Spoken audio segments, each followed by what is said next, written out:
Let's get more on this story with Alexander Domrin, who's a professor at the National Research University Higher School of Economics in Moscow.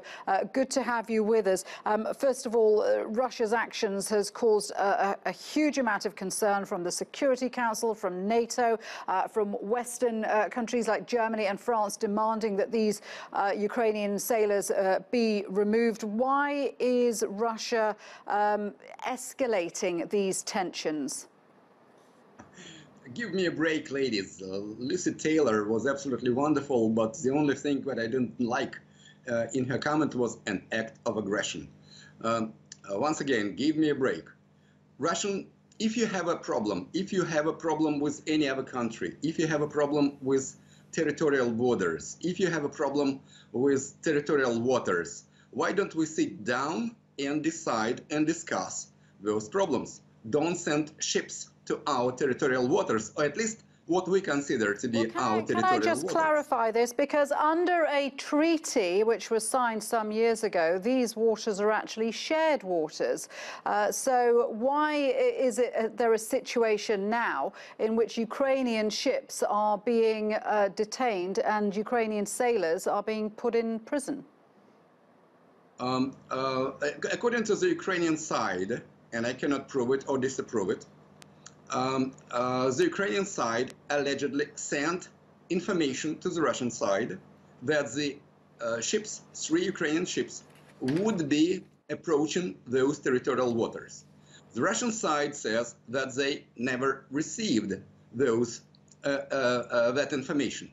So, if you don't want to have this situation, why don't you at least, for a slight period of time, give a break,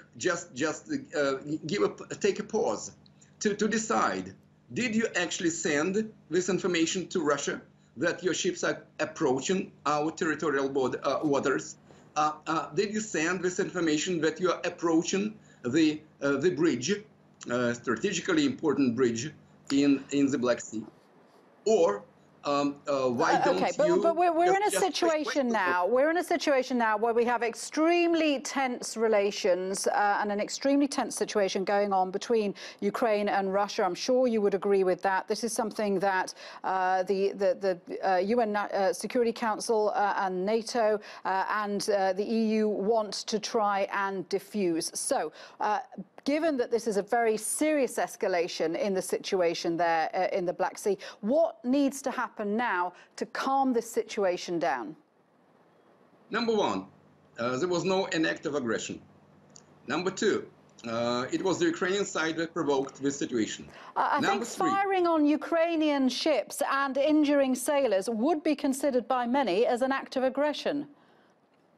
Wait a minute.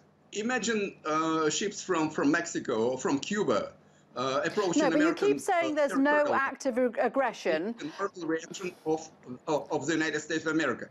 It was an absolutely natural reaction of the Russian side to stop those ships when they were approaching our waters. When those ships didn't want to stop, we stopped them. That's it. Okay, good to speak with you. Alexander Domrin there, speaking to us live from Moscow. Thank you.